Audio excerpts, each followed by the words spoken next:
dévasté. Très bien. Je reviens, puisque vous avez décrit déjà la personnalité qu'il est et des faits qui se sont déroulés devant vous. Je reviens sur les faits, les infractions pour lesquelles il est poursuivi. Vous étiez très proche du président Dadis. Est-ce que vous l'avez vu donner des ordres pour aller au stade? Est-ce qu'il a donné un seul ordre à qui que ce soit de se rendre au stade du 28 septembre? Devant moi, oui. Et à ma connaissance, oui. Non. Donc, ni devant vous, et personne de son entourage ou du gouvernement ne vous a dit que le président Dadis aurait donné des ordres aux personnes de se rendre au stade. Je ne parle même pas d'abord de ce que ces supposées personnes seraient parties faire au stade. Non, pas des infractions d'abord. D'abord de s'y rendre au stade.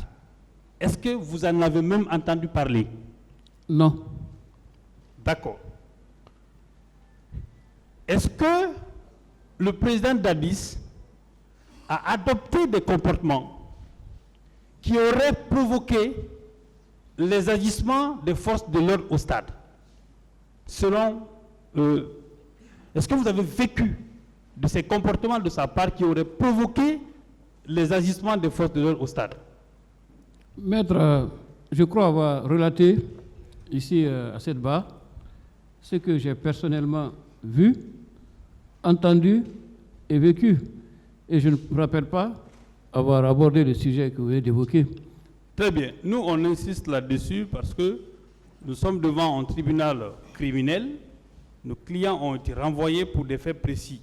Et vous avez été cité comme témoin par la personne ou par la partie qui les poursuit. C'est pour ça que nous posons des questions sur les contours des infractions pour lesquelles il est poursuivi. Est-ce que, selon vous, le président Dadis, ou à votre présence, ou à votre connaissance, que ce soit publiquement, ou que ce soit à l'occasion d'une réunion quelconque, à laquelle vous auriez participé ou pas, est-ce que vous avez entendu ou assisté que le président Dadis a donné des ordres pour aller au stade? Je réitère encore que, devant moi, à ma connaissance, non. D'accord. Monsieur Camara, peut-être une dernière question que je vais vous poser. Vous avez dit à l'entame de vos propos qu'il faut placer les choses dans leur contexte et que dans l'exercice d'un camp, on est dans l'idée peut-être de conservation du pouvoir et de l'autre côté, la conquête du pouvoir et que beaucoup de choses peuvent se passer. Est-ce que, selon vous, et puisque vous avez déjà donné votre avis là-dessus sur la question, est-ce que la manifestation du 28 septembre, est-ce qu'elle aurait pu être évitée s'il y avait de la bonne foi de part et d'autre? Merci, maître, de me poser cette question. Comme j'ai eu à le rappeler, la question de la gestion des manifestations politiques, des manifestations en général, s'est toujours posée dans notre société démocratique avec beaucoup d'acuité. Je me rappelle que lorsque la question a été soulevée sous le régime du président Alpha Condé, il fallait encore une fois... Est-ce que vous pouvez répondre directement à la question? J'en viens, Monsieur le Président, parce que... Si vous pouviez répondre directement à la question, c'est mieux. Mais la réponse venait de l'explication. Mais comme c'est un commentaire qui je m'a pense demandé, que la question est claire. donc je préfère m'en tenir au fait. D'accord. Je vais poser peut-être une dernière question.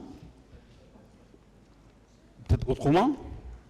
Cette histoire dont on est en train de discuter tourne autour du fait que le président Dadis a dit, si vous me poussez, je vais ôter la tenue pour être candidat à la présidentielle.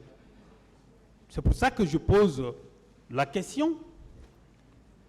Est-ce que vous, parce que vous avez demandé au général Konaté, et ça c'est les faits, ce n'est pas une opinion que je demande, vous avez demandé au président Konaté que je souhaite que, effectivement, la manifestation soit reportée. Il a adhéré à l'idée et vous en avez parlé au président. Donc votre volonté, selon vous, à cet instant précis, vous vous dites par exemple que si la manifestation aurait pu être évitée, si toutefois le consensus avait prévalu, par exemple. Est-ce qu'on peut conclure à cette éventualité? Voilà, ce que je voulais expliquer brièvement, oui. qu'il est possible de concilier deux soucis qui rendent parfois l'organisation des manifestations difficile. C'est le souci de rassurer l'État qu'il n'y aura pas de débordement et la possibilité à ceux qui organisent les manifestations d'exercer leurs droits et leurs libertés. Et cela passe par un consensus qui peut se traduire par une responsabilisation, par exemple, de ceux qui organisent les manifestations et par l'État qui, derrière, essaie d'encadrer les manifestations pour qu'il n'y ait pas de débordement ou de conflit entre manifestants et contre-manifestations. Donc, il y a un compromis possible. D'accord, autre chose. Autre chose,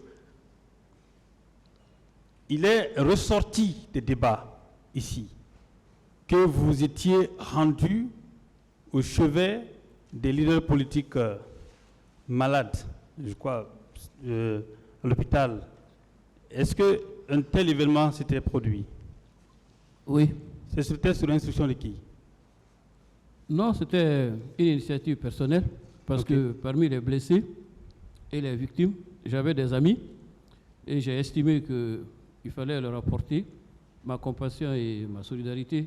Mais bien sûr, je ne pouvais le faire si je n'étais pas sûr que ça n'irait pas à l'encontre de mon engagement et de ma loyauté au système auquel j'appartenais. D'accord. Donc vous aviez des amitiés avec ces leaders politiques d'alors.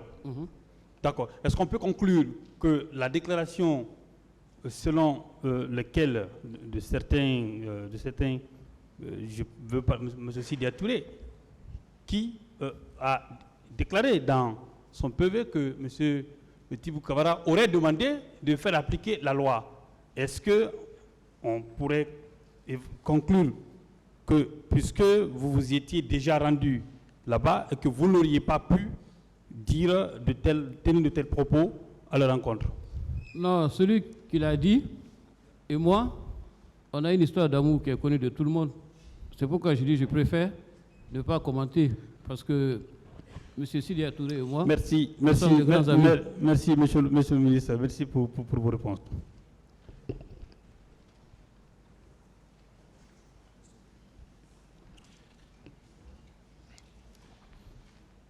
Monsieur le ministre,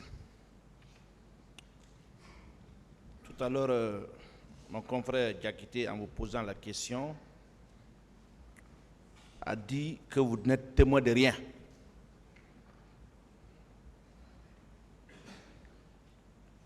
Moi, je vais apporter la démonstration que vous êtes témoin de quelque chose. Monsieur le ministre,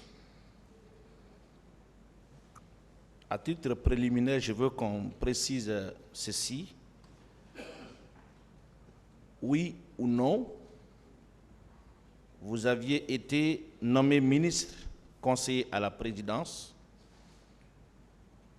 et conseiller auprès du ministre de la Défense nationale avant de démissionner le 2 novembre 2009.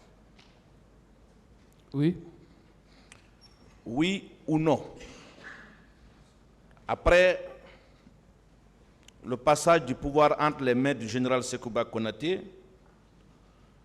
vous aviez été nommé par ce dernier comme ministre d'État, secrétaire général à la présidence. Oui.